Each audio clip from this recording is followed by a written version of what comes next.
So ఇది actually ఏం చేస్తారంటే ఆయన విధానాలని నేర్చుకోవడం. ఆ విధానాలు ఏంటయ్యా అంటే ఏంటి బాబా అంటే బాబా దగ్గర ఏ విధంగా పనిచేయాలి, బాబాతో ఏ విధంగా పనిచేయాలి, బాబా దగ్గర ఏ విధంగా పనిచేయాలి, బాబాతో ఏ విధంగా పనిచేయాలి అనే విషయాన్ని రుచి గారు చాలా అద్భుతంగా చెప్పారు. అందులో ఆయన రుచి గారు చెప్పే ప్రతి మాట కూడా విశ్లేషణాత్మకంగా ఉంటుంది, అనలిటికల్ గా ఉంటుంది, చాలా అనలిటికల్ అనమాట. ఇంకొకటి ఆయన ప్రతి దాంట్లో కూడా పర్ఫెక్షనిస్ట్ అనమాట. ఆయన ఎంత మెటిక్యులస్ అంటే మెటిక్యులస్ అంటే ఎంత క్రమశిక్షణగా ఆయన ఏ పని చేసినా ఎలా ఉంటుందంటే ఆ పని ప్రారంభం నుంచి అంతం వరకు ఆ పని అయ్యేదాకా ఆయన బాబా కోసమే నేను ఈ పని చేస్తున్నా అనే జ్ఞానం కలవాడది. ఇది చాలా సార్లు మనకి ఈ విషయం మనం మర్చిపోతూ ఉంటాం. ఎందుకంటే దైనందిన జీవితంలో మనం బాబా కోసం చేస్తున్నాం అనే విషయం ఎప్పుడైతే మర్చిపోయామో అదేమవుతుందంటే మనకి దాని తాలూకు ఫలితాలు మనం అనుభవించాల్సి వస్తున్నారు. దాని సుఖము దుఃఖము అన్ని కూడా మనం అనుభవించాల్సి వస్తున్నారు. అదే ఆయనకే మనం అంకితం చేస్తే ఆయన అనుభవిస్తాడు అంత మొత్తం అంతా.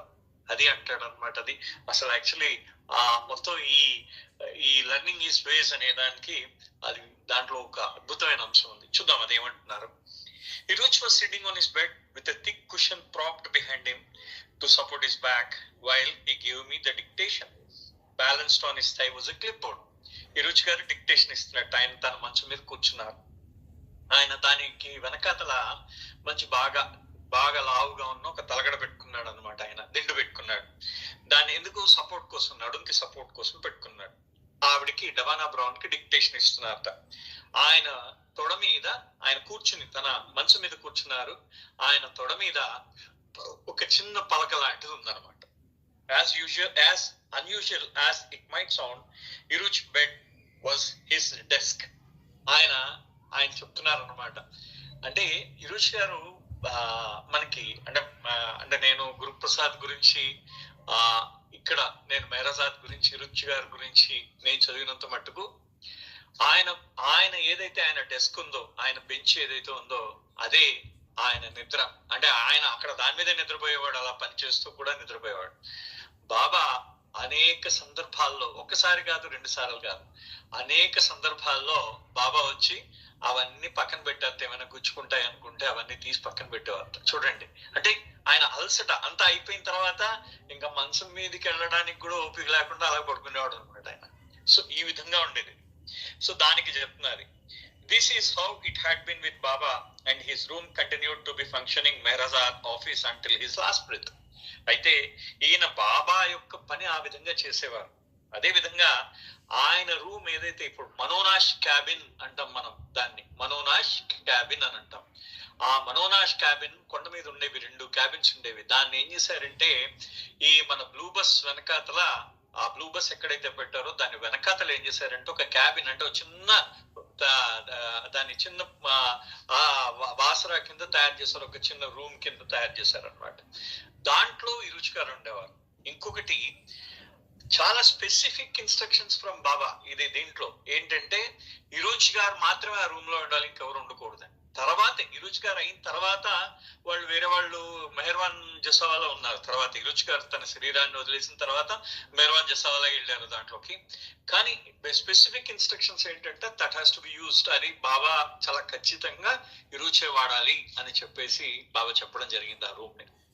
సో ఇప్పుడు ఆ రూమ్ ఆయనకి మెహరాజాద్ లో, అంటే ఈయన ట్రస్ట్ ఆఫీస్ కి వెళ్తున్నప్పుడు ట్రస్ట్ ఆఫీస్ అక్కడ ఆయనకి ఆఫీస్ అనమాట అది.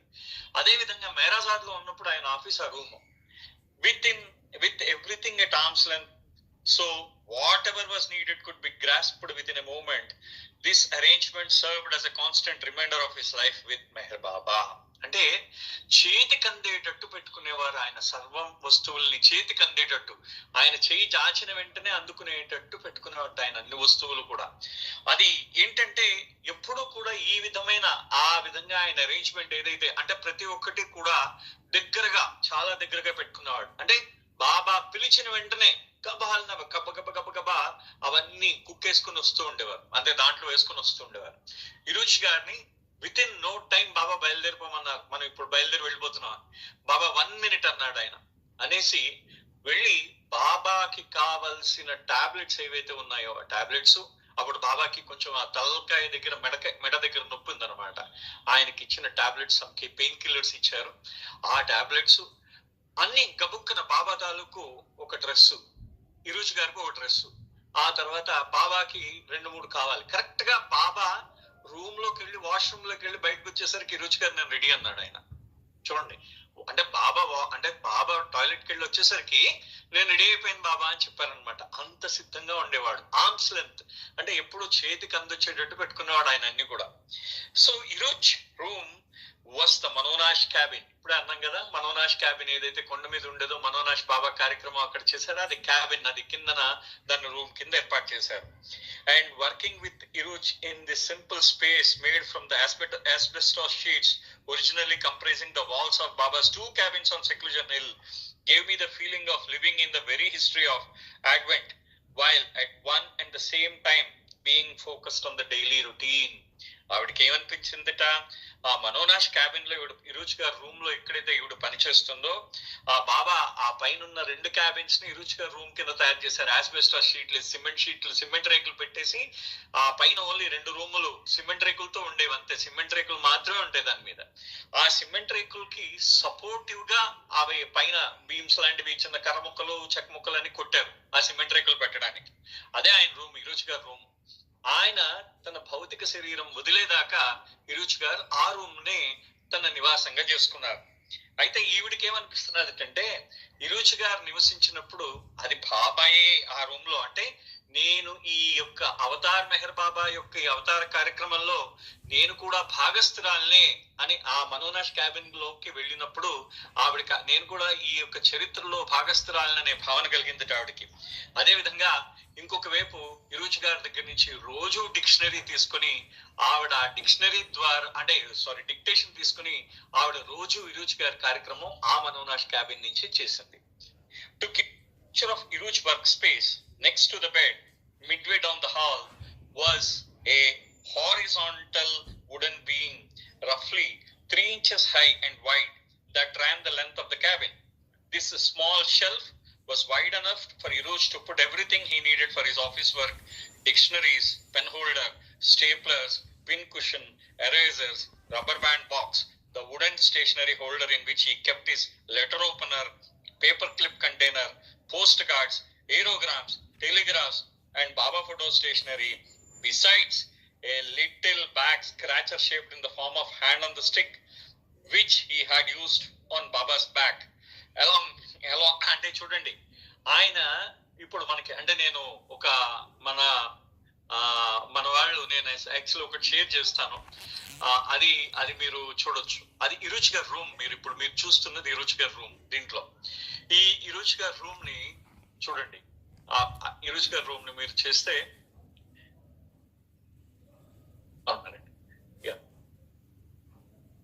ఓకే, ఇగో ఇది చూసారా, ఇలాగా ఇది డెస్క్ అయింది, ఇది మంచం దగ్గరే ఉంటుంది. ఇలా 2 చెక్కలు ఉన్నాయన్నమాట. ఆయన మొత్తం అక్కడే పెట్టుకునేవాడు. ఇది కాక ఇగో మొత్తం ఎన్ని సామాన్లు ఉన్నాయి చూడండి. అవన్నీ మొత్తం ఆ సామాన్లన్నీ అక్కడే ఉండేవి మొత్తం అంతా కూడా. అంటే ఆవిడ ఏ విధంగా అయితే ఆవిడ దాన్ని వర్ణించిందో అదే విధంగా ఉన్నాయి ఇప్పుడు. ఇదిగో ఆయన మంచం, ఇదిగో ఆయన కుర్చీ, ఇదిగో ఆయన వాడిన దిండు. ఇగో ఈ మధ్యలో ఒక ఇది ఉండేదన్నమాట. ఇగో ఈ మధ్యలో ఇది దీని మీద మొత్తం అన్ని పెట్టుకున్నారు చూడండి. ఇగో ఈ మొత్తం ఆయన బెడ్ దగ్గర, ఆ బెడ్ పక్కనే ఆ చెయ్యికి అందొచ్చేటట్టు ఇగో ఆయన లైట్ ఇక్కడ, అంటే లెటర్ చదవడానికి లైట్. ఇవన్నీ కూడా ఇక్కడ కత్తిరి కూడా ఉండేదిట. ఆ కత్తిరి నాకు కనిపించలేదు. అంటే నేను ఇంత శ్రద్ధగా అప్పుడు వీడియో తీసినట్లేదు. నేను ఇంతకు ముందు వీడియో తీసాను ఇరుజ్ గారి రూమ్ ని, అది ఎక్కడుందో నా వీడియో వెతుక్కోవాలి. సో ఇది మన వాళ్ళు తీసిన వీడియో కాబట్టి నేను దాన్ని చూస్తున్నాను అనమాట. కత్తిరి కనిపించలేదు. నేను ప్రతి ఒక్కటి వీడియో తీసాను దాంట్లో. సో ఇగో అన్ని స్టాంప్ ఓపెనర్స్ ఇవన్నీ చూడండి అలా పెట్టారు అన్ని. ఇప్పుడు ఆవిడ చెప్పినవన్నీ ఇక్కడ ఉన్నాయి మనకి. ఓ వాచి, ఇగో దిండులో కుర్చీలో ఇది, దీనికి వెనకాతల సపోర్ట్,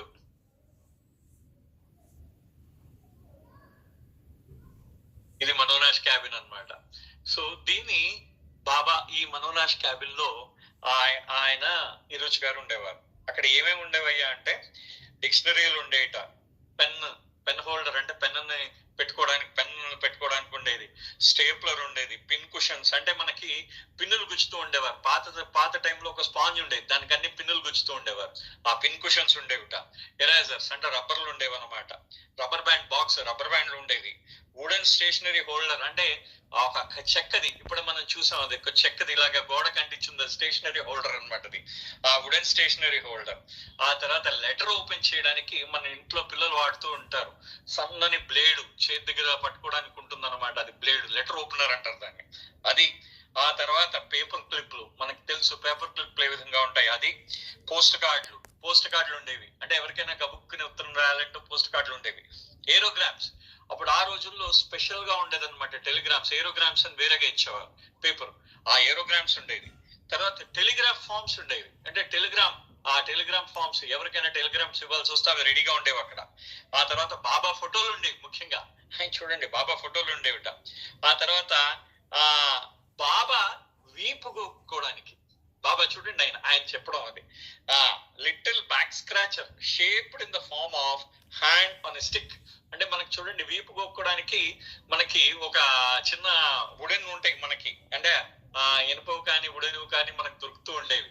బాబా ఎప్పుడైనా ఆయన వీపు గోక్కోవడానికి ఒక బ్రష్ లాంటిది ఉండేది అనమాట అక్కడ ఆయన దగ్గర, which he had used on Baba's back. ఆయన ఎప్పుడు బాబా వెనకాతలు గోకడానికి ఉపయోగిస్తూ ఉండేవాట ఆయన. Along the edge were statistically placed large nails on which hung scissors, clipboards and postage stamp book, postal scale and a large cloth shoe bag which had been converted into mini mobile office in itself. అయితే మనం ఇవన్నీ ఇప్పుడు దాంట్లో మనం ఒక్కొక్కసారి మనం చూడొచ్చు, అది దాంట్లో ప్రతి ఒక్కటి కూడా దాంట్లో చూపించడానికి ప్రయత్నిస్తే టైం వేస్ట్ అవుతుందని నేను చూపించట్లేదు. ఆయన ప్రతి ఒక్కటి కూడా పెద్ద పెద్ద దానికి మేకులు ఉండేవి, చిన్న మేకులు ఉండేవి, ఆ మేకులు కత్తెరలు ఉండేవి. ఆ తర్వాత క్లిప్ బోర్డ్స్ ఉండేవి, అంటే పలకలు ఉండేవి. పోస్టేజ్ స్టాంప్ అంటే పోస్టేజ్లు స్టాంపులు కలెక్ట్ చేసి అంటే స్టాంపులు, వీళ్ళు ఎవరికైనా ఉత్తరాలు రాయడానికి స్టాంపులు ఉండేవన్నమాట. ఆ తర్వాత పోస్టల్ స్కేల్ అంటే మనం ఆ బరువు చూడడానికి, ఉత్తరం తాలూకు బరువు చూడడానికి ఆ పోస్ట్ వాళ్ళు ఒక బరువు చూసే మిషన్ ఒకటి ఉండేది అనమాట, చిన్నది. అప్పుడు ఆ రోజుల్లో ఒక ఐరన్ అంటే ఇనుప దాంతో చేసేవారు ఆ స్కేల్ ని, సో అది ఉండేది అనమాట. ఆ తర్వాత ఒక లార్జ్ క్లాత్ షూ బ్యాగ్, అంటే ఒక పెద్ద చెప్పులు ఆ బ్యాగ్ లాంటిది ఒకటి ఉండేది అనమాట. దాంట్లో ఏంటంటే ఆయన ఒక మినీ మొబైల్ ఆఫీస్, అది ఆయన మినీ మొబైల్ అంటే ఆయన ఆఫీస్, ఆయన మొత్తం ఆయనకు కావలసిన వస్తువులన్నీ ఆ బ్యాగ్ లో ఉండేవి, ఆ చెప్పుల బ్యాగ్ లో ఉండేవి.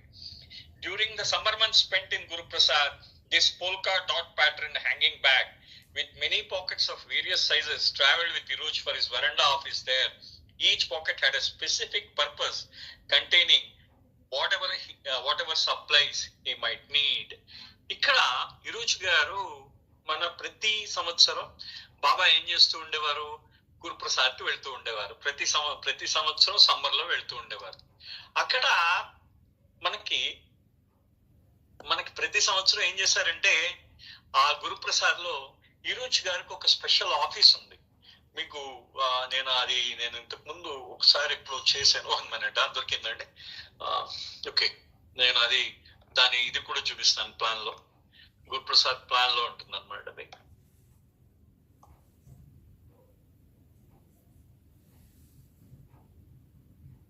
ఆయన ఆఫీస్ అన్నమాట ఇది, గురుప్రసాద్ లో ఆయన ఆఫీస్, ఇరుజ్ గారి ఆఫీస్ ఇక్కడ ఈ విధంగా ఉండేది. ఈయన ఇరుజ్ గారి ఆఫీస్ అక్కడ మనకి తెలుస్తుంది, మనకి స్క్రీన్ మీద మనకి పెట్టారు చూడండి. ఇది మెహ్రా మణి వాళ్ళ రూము, ఇది ఉమెన్స్ బెడ్రూమ్, బాబా బెడ్రూమ్ గురుప్రసాద్ లో. కుడి చేతి వైపు ఈ రాణి గారి రూమ్ అనమాట. ఇక్కడ డైనింగ్ హాల్, మండలి వాళ్ళు భోజనం చేసేవారు. ఇది పెయిండ్ రూమ్, ఈ మేడ మీద దీని రూమ్ పైన బావజీ రూమ్ ఉండేది అనమాట, మేడ మీద. ఇది బాబా బెడ్రూమ్ ఇక్కడ. అయితే ఈ వరండాలో ఇక్కడ ఇరుజ్ ఆఫీస్ అని ఉంది చూడండి, మీకు కనిపిస్తూ ఉంటుంది ఇరుజ్ ఆఫీస్. ఇరుజ్ ఆఫీస్ కనిపిస్తున్నారా? ఇరుజ్ ఆఫీస్ మీకు కనిపిస్తుంది, ఇక్కడ ఇరుజ్ ఆఫీస్ అని రాసింది. ఈ ఇరుజ్ ఆఫీస్ దగ్గర ఇరుజ్ గారు ఆయన ఒక టేబుల్ వేసుకొని కూర్చునేవాడు. ఆయన తన బ్యాగ్, ఇప్పుడు ఏదైతే పోల్కా డాట్స్ అంటే మొత్తం ఇలా గుండ్రని చుక్కలు ఉండే బ్యాగ్ అనమాట, అది ఇప్పటికీ మీకు కనిపిస్తుంది, ఇరుజ్ గారు రూమ్ లో ఉంటుంది. ఆ పోల్కా డాట్ బ్యాగ్స్ లో మొత్తం ఆయన తనకి కావలసిన సరంజామానంతా దాంట్లోనే ఉండేది. ఆ బ్యాగ్ లో ఒక్కొక్క అర ఉండేది. ప్రతి అర ఒక్కొక్క ప్రయోజనం కోసం ఒక్కొక్క అర పెట్టబడిందంటే, అంటే బాబా కరెస్పాండెన్స్ కోసం ఒకటి, టెలిగ్రాముల కోసం ఒకటి, అలా ఒక్కొక్క అర ఒక్కొక్క దానికి నియమించుకున్నారనమాట. ఈ రుచి గారు పెట్టుకున్నాడు ఆయన.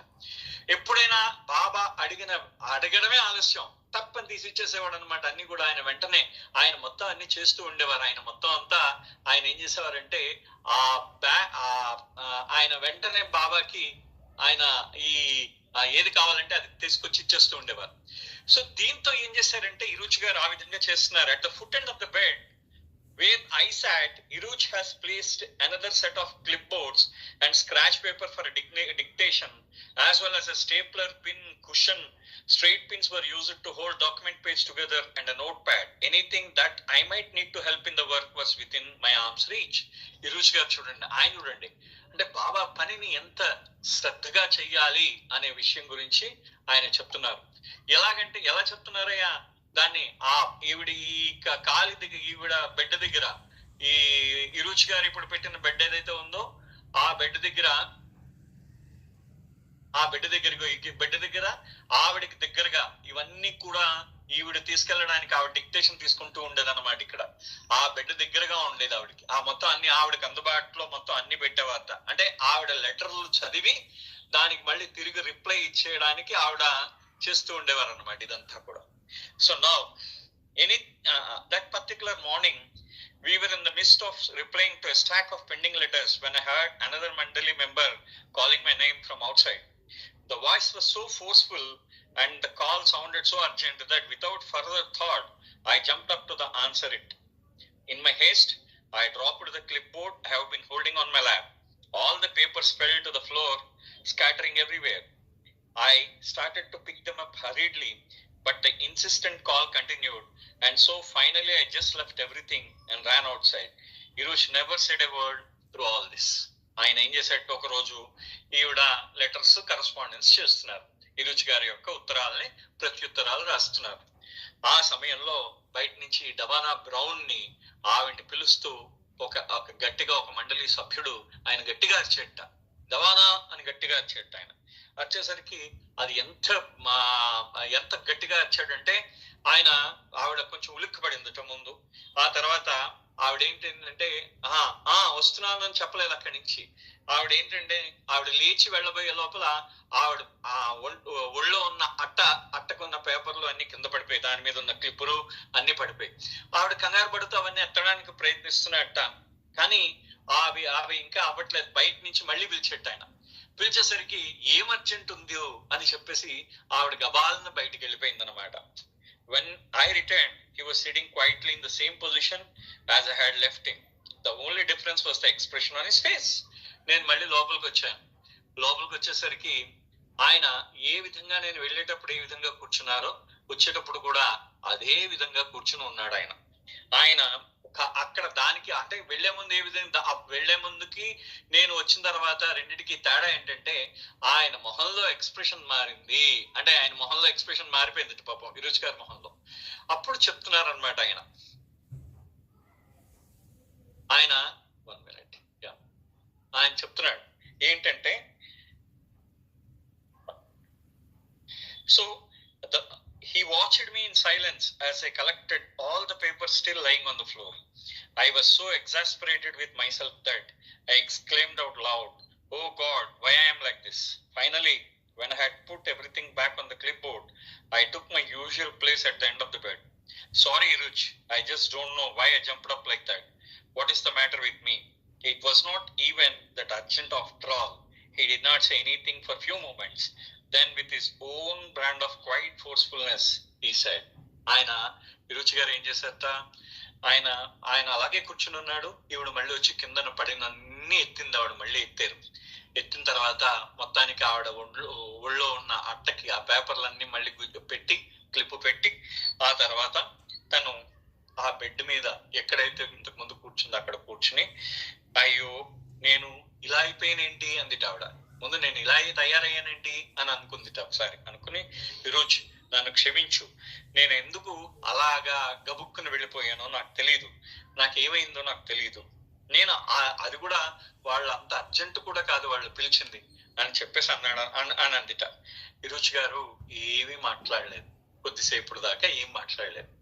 ఆయన ఏమన్నాడంటే ఆయన ఎంత శక్తివంతంగా చెప్తాడో ఆవిడ చెప్తున్నది అనమాట. ఇరుచి గారు చెప్పిన ఆ యొక్క పదాలు ఎంత శక్తివంతంగా చెప్పబడ్డాయో చెప్తున్నారు. Do you really want me to be frank with you? అంటే నీతో నేను నిజాయితీగా చెప్పిన ఒక విషయం. Okay, I will tell you. నేను చెప్తాను విను. You are too overly anxious to please others. ఇతరులను ప్రసన్నం చేసుకోవడం నీకు చాలా ఇష్టం. అంటే అవతల వాళ్ళు వాడిని ప్రసన్నం చేసుకోవడం మనకి ఇష్టం అనమాట. మనని మనం ప్రసన్నం చేసుకోం, అవతల వాడిని ప్రసన్నం చేసుకుంటూ ఉంటాం. వాడిని ప్లీజ్ చేయడానికి ప్రయత్నిస్తూ ఉంటాం, వాడిని ప్రసన్నం చేసుకోవడానికి ప్రయత్నిస్తూ ఉంటాం అనమాట. అది చెప్తున్నారు. అంటే ఇరుచి గారు ఆ విధంగా అన్నారట. అంటే ఆయన వేరే వాళ్ళని సంతృప్తి పరచడం నీకు ఇష్టం. So you can never please everybody, no matter how hard you try. In the midst of trying, you forget him. అయితే నువ్వు ఎవరిని కూడా నువ్వు సంతృప్తి పరచలేవమ్మా ఆయన ఇరుచి గారు చెప్తున్నారు. ఈ ప్రపంచంలో నువ్వు ఎవరిని కూడా సంతృప్తి పరచలేవు. అదేంటంటే నువ్వు వేరే వాళ్ళని సంతృప్తి పరుద్దాం, వాళ్ళని ప్రసన్నం చేసుకుందాం అని చెప్పేసి నువ్వు అనుకుంటున్నావు. కానీ వాళ్ళని ప్రసన్నం చేసుకోవడానికి ప్రయత్నించేటట్టయితే నువ్వు ఆ సమయంలో ఆయనని మర్చిపోతున్నావు, పెద్ద ఆయనని మర్చిపోతున్నావు, బాబాని మర్చిపోతున్నావు. ఇది బాబా వర్క్ అన్నమాట. అది ఆయన చెప్పిన విషయం ఏంటంటే, ఇది వేరే వాళ్ళని ప్రసన్నం చేసుకోవడానికి మనం ప్రయత్నించకుండా బాబా యొక్క కార్యక్రమం మనం చెయ్యమని బాబా చెప్తున్నారట. అది ఆయన చెప్పిన విషయం. అంటే మనము ఈ వేరే వాళ్ళని సంతృప్తి పరచడంలో ఆయననే మర్చిపోతున్నాం, బాబాని మర్చిపోతున్నాం. You will just end up pleasing nobody. అప్పుడు నువ్వు ఏమవుతుంది, అటు బాబాని సంతృప్తి పరచలేవు, ఆ బయట వాళ్ళని కూడా సంతృప్తి పరచలేవు. So to just please him, and if you cannot do that, at least strive not to displease him. This is the biggest statement by Eruch. ఎందుకంటే ఆయన చెప్పిన మాట అంటే ఎప్పుడు కూడా బాబాని ప్రసన్నం చేసుకోవడానికి ప్రయత్నించాలి. బాబాని మనకి ప్రియుడు ఆయనను ప్రసన్నం చేసుకోవడానికి ప్రయత్నించాలి. కానీ మనం ఏం చేస్తాం, కానీ మనం ఒకవేళ ఆయనని ప్రసన్నం చేసుకోలేని పక్షంలో ఆయనకి ఎప్పుడు కూడా కోపం కలగ చెయ్యకూడదు. ఇది బాబా చెప్పిన మాట. చూడండి, ఇది అంటే ఆయనకు అప్రియమైన పనులు మనం చెయ్యకూడదుట. ఇది బాబా అంటున్నారు, అప్రియమైన పనులు మనం చెయ్యకూడదు. అంటే బాబాని నువ్వు సంతృప్తి పరచడం మాట అటుంచు, అసంతృప్తికి గురి చెయ్యకు అని చెప్పేసి అంటున్నారనమాట. అంటూ at the foot end of the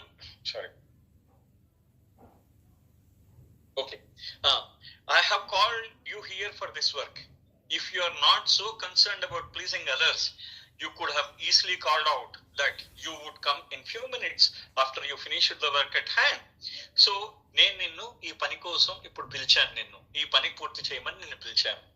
నువ్వు నిజంగా వాళ్ళని సంతృప్తి పరచడం అనే భావన నీలో లేకపోయిన పక్షంలో నువ్వు ఏంటంటే గట్టిగా వాళ్ళకి వెంటనే సమాధానం చెప్తుడు. నేను కొద్ది నిమిషాల్లో వస్తానండి, నాకు కొంచెం పనిలో ఉన్నాను, 2 నిమిషాల్లో వస్తాను, 3 నిమిషాల్లో వస్తాను అని నువ్వు వాళ్ళకి జవాబు చెప్పేదానివి. ఆయన అన్నమాట చూడండి. But you were two concerned with pleasing the voice out side my window. కానీ నువ్వు ఆ బయట ఉన్న వ్యక్తిని సంతృప్తి పరచాలనే భావన నీకు ఉండిపోయింది. నా కిటికీ అవతల నుంచి పిలిచిన ఆయన యొక్క ఆ గొంతుని నాకు అలవాటైపోయింది అనమాట. అది నువ్వు ఆయనను సంతృప్తి పరచడానికి కోసం నువ్వు పరిగెట్టావు. And in doing so you have ended up displeasing him. ఆ విధంగా చేయడం వల్ల నువ్వు ఆయనకి కోపం అంటే ఆయనకి అప్రియంగా ప్రవర్తించావు. మెహర్ బాబా యందు అప్రియంగా ప్రవర్తించేవు. అంటే నువ్వు ఏదైతే ఆయనను ప్రసన్నం చేసుకోవాలో, ఏదైతే సంతృప్తి పరచాలో ఆయనకి అసంతృప్తి కలిగేటట్టు చేసేవు అని చెప్పేసి అంటారన్నమాట. అది ఆయనకి అసంతృప్తి కలిగేటట్టు చేస్తుంది ఆవిడ. అంటూ how do I know this? I have learned it from my experience. నాకెలా తెలిసి ఈ విషయాలన్నీ? నేను నా అనుభవం ద్వారా నేర్చుకున్నాను అని చెప్పేసి ఇరుచి గారు తన అనుభవాన్ని చెప్తున్నారు. We are in Bangalore and Baba put me in the charge of mosque. I was to see to the comforts and see the rooms and latrines were kept clean and tidy. So మేము బెంగళూరులో ఉన్నాం. 1939లో జరిగిన issue ఇది.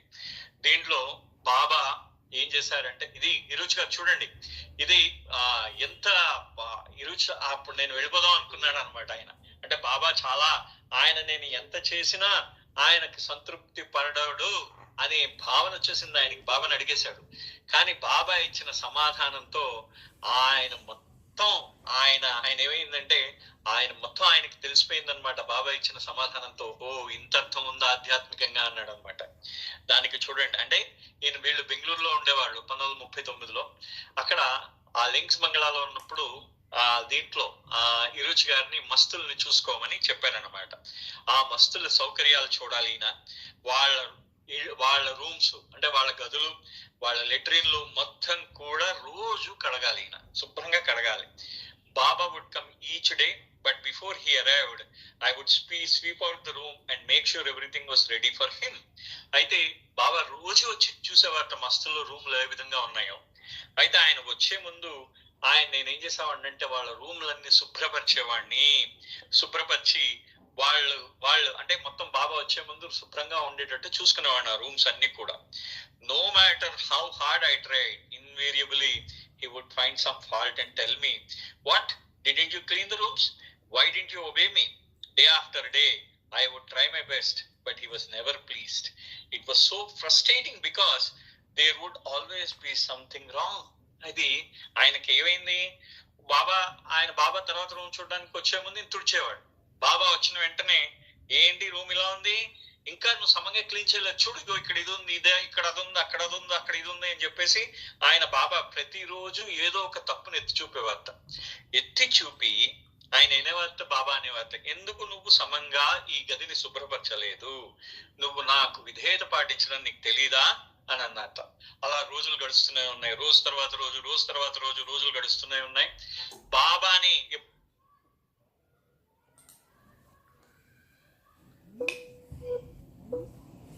కోపం, చికాకు అన్ని వచ్చేసి బాబా ఈయన ఏ పని చేయాలనుకున్నా కానీ దాంట్లో తప్పు ఎత్తి చూపించేవారు బాబా. One day I thought, today I will do it thoroughly. I started cleaning in the early hours of the morning. I scrubbed the walls and the floors and said to myself, everything is correct. ఓ రోజు అనుకున్నా తీరుజు గారు, ఇంక ఇవాళ ఇలా కాదు, నేను ఖచ్చితంగా పూర్తిగా క్లీన్ చేసి పెడతాను, అంత శుభ్రం చేసి పెడతాను అని చెప్పేసి తెల్లవారుజామునే లేచిపోయి ఆ రూమ్లన్నీ, ఆ మొత్తం గోడలన్నిటినీ శుభ్రంగా తుడిచేసి కడిగేసి అన్ని చేసి పెట్టేట. మొత్తం ఆ గదులన్నీ కూడా కడిగి పెట్టేసేట ఆయన. He will have no scope today to tell me that it is not done properly. ఇవాళ బాబాకి ఏ విధమైన అవకాశం నేను ఇవ్వలేదు, బాగా చేయలేదనే అవకాశం ఇవ్వలేదని ఆనందపడుతున్నాడు అనమాట. So Baba came and he was just standing there when all of a sudden he spotted a cobweb in a tiny little niche at the topmost corner of the wall. అంటే ఈ లోపల బాబా వచ్చి ఏం చేశారంటే మొత్తం అతను ఈయన చేయడం చూశాడు అనమాట. ఈ రోజు గారు చేయడం చూశారు బాబా.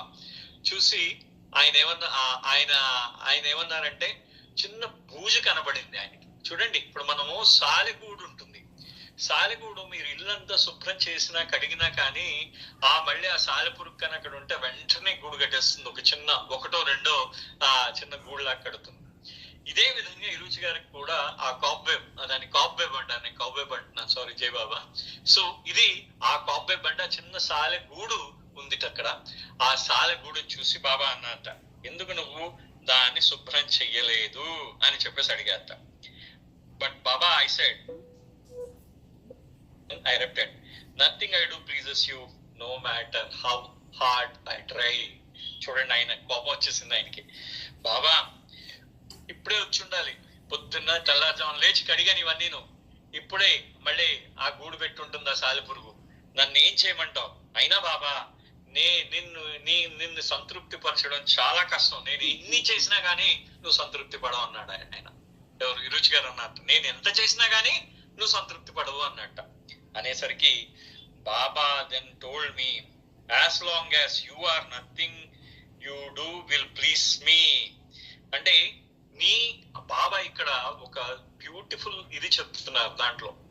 అంటే చూడండి, యాజ్ లాంగ్ యాజ్ అంటే ఇప్పుడు దాకా ఆయన అంటే ఇప్పుడు యు అంటే నేను అనే భావన. చూడండి, no matter how hard I try, నేను ఎంత ప్రయత్నించినా నిన్ను ప్రసన్నుడిని చేసుకోవడం చాలా కష్టం బాబా, నీకు సంతృప్తి కలిగించడం చాలా కష్టం అన్నాడు. ఈయన కోపం వచ్చేసి అప్పుడు అన్నాడు, as long as you are there nothing you do will please me. You అంటే నేను అనే భావన ఉన్నంత వరకు, నీలో నేను అనే భావన ఉన్నంత వరకు నన్ను ఏది కూడా సంతృప్తి పరచలేదు. అది ఎంత బ్యూటిఫుల్ గా చెప్పారు చూడండి. అంటే నేను చేస్తున్నాను అనే భావన ఉన్నంత వరకు ఆయనను మనం సంతృప్తి పరచలేంట. హియర్ మనకి ఇక్కడ ఆయన చూడండి, as long as you are you, you won't be able to please me. అంటే యు అంటే నేను అనే భావన నీలోంచి తొలగనంత వరకు నువ్వు నన్ను సంతృప్తి పరచలేవు. But you have the scope to see that you don't displease me. కానీ నీకు ఒక రీతి ఉంది, నన్ను సంతృప్తి పరచలేకపోవచ్చు, కనీసం నన్ను అసంతృప్తికి మాత్రం గురి చెయ్యకు అన్నట్టు. చూడండి ఆయన వాడిన మాట, బాబా వాడిన మాట, నన్ను సంతృప్తి పరచడం నీకు చేత కాకపోయిన పక్షంలో కనీసం నన్ను అసంతృప్తికి గురి చెయ్యకు అని చెప్పి, and how will you do that, it is all with in you. నన్ను ఏ విధంగా అసంతృప్తికి గురి చేయకుండా ఉండాలంటే నువ్వేం చేయాలి, అంతా నీలోనే ఉంది. యు నో ఇట్, నీకు తెలుసు బాగా. There is no need to tell you, as it is inherent in every human being, the prick of your conscience. అంటే లోపల ఈ అంతరాత్మ ఉంటుందయ్యా, ఆ అంతరాత్మ చెప్తూ ఉంటుందిట ఆయన కోసం మనం చెయ్యాలి అనే భావన అన్నమాట. మనలో అది రావాలి. ఆ భావన వస్తే మన అంతరాత్మలో అది అది అది మనం పుడుస్తూ ఉంటుంది అన్నమాట. అంతరాత్మ ఆయన కోసం చెయ్యాలనే భావనలో మన అంతరాత్మ కానీ ఆ విధంగా తయారు చేస్తే ఆయన ఏమన్నాడంటే, బాబా ఏమంటారు, అది నన్ను అసంతృప్తికి గురి చెయ్యదు. But as long as you are what you are, you will never be able to please me. ఎప్పటికైతే నువ్వు you are what you are, నేను అనే భావం నీకు ఎప్పటిదాకా అయితే ఉందో, ఆ భావం ఉన్నంత వరకు నన్ను నువ్వు ఇక్కడ సంతృప్తి పరచలేవు అని చెప్పేసి బాబా చెప్తారు ఇక్కడ. చూడండి, ఇది అంత చిన్న విషయం కాదండి. నేను దీని మీద ఒక్క 5 minutes మనకి ఇదేంటంటే, బాబా ఇక్కడ చెప్పిన విషయం ఏంటంటే, as long as you are nothing you do will please me. You అంటే ఇక్కడ మనకి ఏంటైందంటే,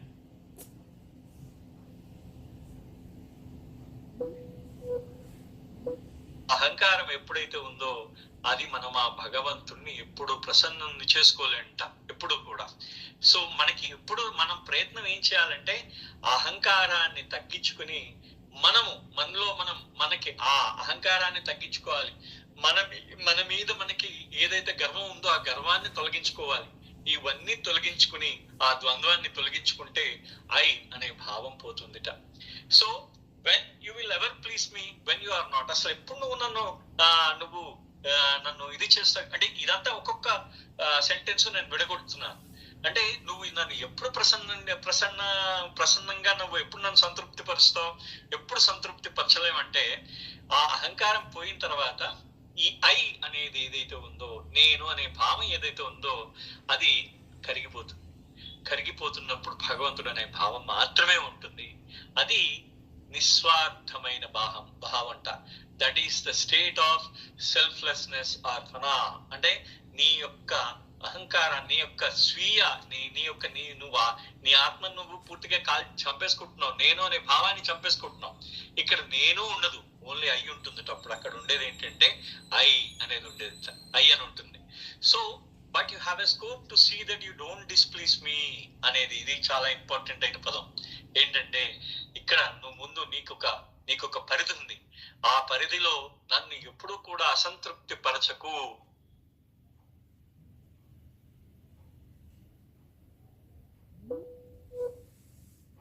ఇక్కడ చూడండి, ఇక్కడ వాడిన పదం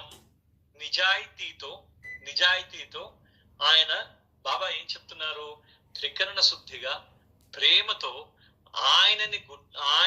ఆయనే భగవంతుడని గుర్తెరిగి ఆయన కోసం చేస్తున్నానని నీ అంతరాత్మలో నువ్వు నిశ్చయించుకున్న రోజు ఆయన అప్రసన్నుడు కాదు, అప్రియుడు కాదు. నీకెప్పుడు కూడా ఆయన సంతృప్తి పడతాడు. మనం ఆ విధంగా కానీ ఉంటే, ఎప్పుడైతే నిజాయితీతో త్రికరణ శుద్ధిగా ప్రేమతో మనం ఆయన కోసమే పని చేస్తున్నామనే భావన కలిగి ఉన్న రోజు, అంతరాత్మలో ఆ భావన కలిగి ఉన్న రోజు ఆయన ఎప్పుడూ కూడా అసంతృప్తికి గురవ్వడు అని చెప్పేసి బాబా అంటూ సో ఇక్కడ మనకేంటంటే ఈ అంతరాత్మ ఏదైతే ఉందో ఆ అంతరాత్మ మనకు ఒక కాంపస్ కింద ఉపయోగపడుతుంది. అంటే చూడండి, దిక్సూచి కింద ఉపయోగపడుతుంది మన అంతరాత్మ. అంటే మన అంతరాత్మ ఈ దిక్సూచి కింద ఏ విధంగా ఉపయోగపడిందంటే ఆయన పిలుపుని మనం అర్థం చేసుకోవాలి. అదే విధంగా ఆయన పిలుపు, ఆయనని పక్కన ఏ రోజైతే ఆయన పక్కన పెడతామో మనం ఆయన కన్నా ఇంకా ముఖ్యమైన విషయాలు మనకి ఇప్పుడు ఆవిడ చేసింది ఏంటి, ఇరుజు గారి కన్నా ఆవిడ చేస్తున్న పని అది బాబా పని. ఇరుజు గారు బాబా పని అది. ఆ బాబా పని వదిలేసి వేరే వాళ్ళని ప్రసన్నం చేసుకోవడానికి వెళ్ళింది. ఎప్పుడైతే నీ అంతరాత్మ ఒక దిక్సూచి అవుతుంది, అది ఆ దిక్సూచి ఏమవుతుందంటే ప్రతి మానవుడిలో కూడా దిక్సూచి ఉంటుంది. అది ఏం చేస్తుంది, మనలో ఈ ఆంతరంగికమైన దిక్సూచి అయిన అంతరాత్మను బాబా పెట్టారు.